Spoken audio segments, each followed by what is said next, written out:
Welcome back to 3 Inquisitive Kids. In this video, we will be talking about something called definition and proposition. So in our last lesson, we learned about why does proof matter, and we started talking about something called propositions. They are like a mathematical statement. And today, we're also going to be talking about the importance of definition and proposition. Our learning goals for today is to understand the concepts of what is definition and what is proposition, and be able to identify the causes and effects or the subjects and predicates in a proposition. If blah blah blah, then blah blah blah. So we're going to be looking at the basic structure of a proposition and be able to determine whether a proposition is true or false, and be able to give counterexamples to prove a proposition false. A track and field coach reported training results to the manager. Karen's 100-meter time has improved and is now 9.9 seconds. And the manager said, "Awesome, keep practicing. Reach 10 seconds next time." So there is something off about this. When you're running a race, let's say, and you're doing track and field, you want the time to be as less as possible. So you want to decrease your time as much as possible. So now Karen has 9.9 seconds as her time. Yet the manager said, "Keep practicing, reach 10 seconds next time." Well, in track and field, getting a higher time is actually a bad thing because it means you're getting slower. So you can see that in this case, the manager didn't understand what was good and what was bad in a track and field time. So what happened in the previous situation? You can see that the manager got a little bit confused on what is the definition of improving in track and field. We can only communicate clearly if we use the same definitions in terms. It is important to understand and clearly define what the words and what the terms we are using are. In this way, we can communicate our ideas and thinking more clearly. That's why in math, defining a certain thing is very important.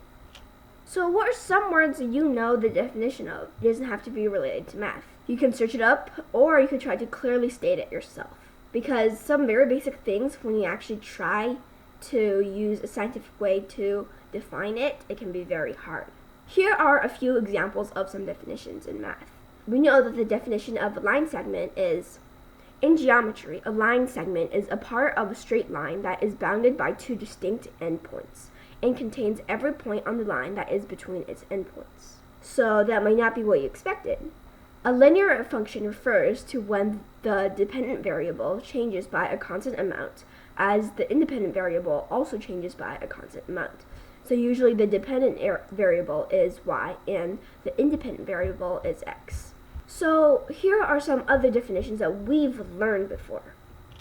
Number 1. A non-repeating, non-terminating decimal is an irrational number. A triangle with, so this should be the number 2.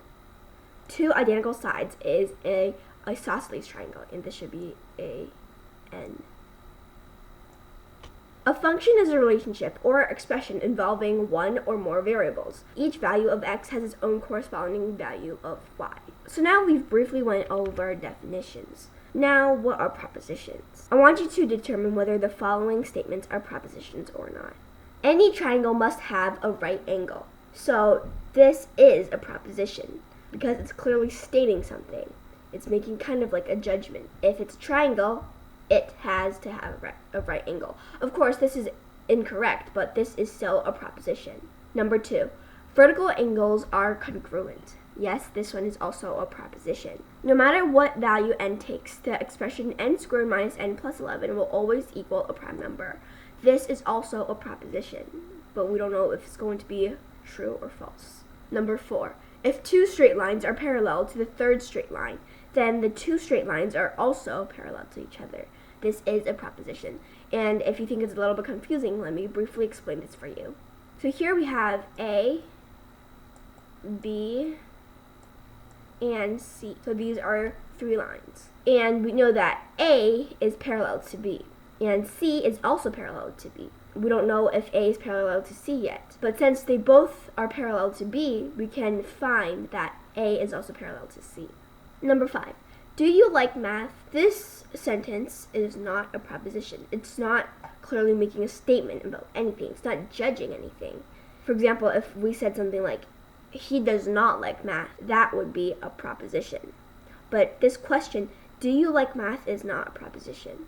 Number 6, make line segments AB equal CD. So this is also not a proposition because it's kind of telling you to do something, but it doesn't make a judgment or a conclusion about anything. A proposition consists of a subject and a predicate. So this is going to be a mini ELA lesson in our math lesson today. Here's an example. Congruent angles are vertical angles. The yellow here is the subject. We're talking about congruent angles. And the predicate is vertical angles. The predicate is kind of like a judgment.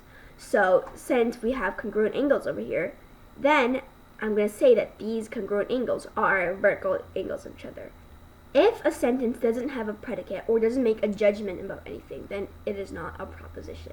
For example, if we just had congruent angles, that wouldn't be a proposition. Of course, this proposition is actually incorrect because, yes, vertical angles are congruent angles, but congruent angles are not always vertical angles of each other. So this is an example of something that's not a proposition. Make line segment AB equals CD. So again, you can see that there's no predicate over here. Are the following sentences propositions? Number 1, pandas don't have wings. Number 2, vertical angles are congruent. 2 lines parallel to the same line are parallel to each other. So yes, these are all propositions. Pandas don't have wings, vertical angles are congruent, and 2 lines parallel to the same line are parallel to each other. I want you to pause the video and see if you can identify the subject and the predicate here. We can transform these propositions into a format that has if and then in it. If an animal is a panda, then it doesn't have any wings. So here you can see we're starting to use the words if and then. For number 2, if 2 angles are vertical angles, then they are congruent. If 2 lines are both parallel to a third line, then these 2 lines are parallel to each other. So propositions can usually be written in the format if something, usually this is the subject, then something, usually this is followed by the predicate. If a sentence doesn't make a judgment or doesn't have a predicate about something, then it is not a proposition. Again, for instance, the following sentences are not propositions. Number 1, do you like math? Make a line segment AB equals CD. 3, fresh air. No blurting aloud. That might be something that your teacher says a lot. Propositions usually can be written in this format, if and then. And if is followed by the subject and the then is followed by the predicate. Let me show you a few examples. If we rewrite the proposition pandas don't have wings in this format, then we're going to end up with if an animal is a panda, then it doesn't have wings. The subject and the predicate cannot have the order swapped. If we do swap the order around, we get if an animal doesn't have wings, then it is a panda. So you can see that the order does matter in these propositions. Because yes, pandas don't have wings, but just because an animal doesn't have wings doesn't mean that it has to be a panda. For example, buffaloes don't have wings, but does it mean that it's a panda? No. Conclusion. Propositions consist of a subject and a predicate. And the subject is usually the given conditions. And the predicate is our own conclusions and judgment about that condition. Example 2. What are the conditions of the propositions? What are the conclusions? The subject for the first one would be 2 angles are congruent. Then they are vertical angles. So this is the subject and the predicate. This format is somewhat similar to cause and effect. And these are the answers to the last 2 problems. Observe the following propositions. Can you determine whether they are correct or not? Proposition 1. If a number is divisible by 4, then it is also divisible by 2. Proposition 2. If 2 angles are supplementary to each other, then they are adjacent supplementary angles. So proposition 1 is correct and proposition 2 is false. An adjacent supplementary angle is, so you have 180 degrees over here, and then you have 2 angles that are supplementary to each other. But an adjacent supplementary angle is 2 supplementary angles that are next to each other. If a proposition is true, then its truth value is true. If it's false, then its truth value is false. Class summary. Today we learned about definitions and propositions.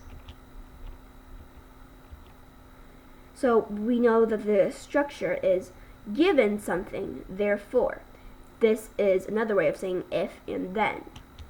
And we have true propositions and false propositions. And definition is very important in math. So I hope you enjoyed this video and you learned something from it, and I'll see you in the next lesson.